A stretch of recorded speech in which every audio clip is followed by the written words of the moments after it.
ఈరోజు mutton fry చేస్తున్నాను. దానికి కావాల్సింది రైస్ అండ్ కీమా ఫ్రై ఇప్పుడే చేశాను అన్నమాట. కొద్దిగా ఫ్రై లాగానే చేశాను అండ్ నాకు నచ్చింది పకోడీ. ముందుగా మనం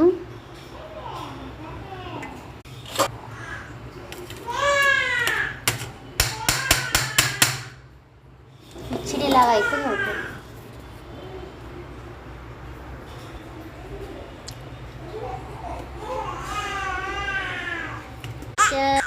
మా లంచ్ ఇది.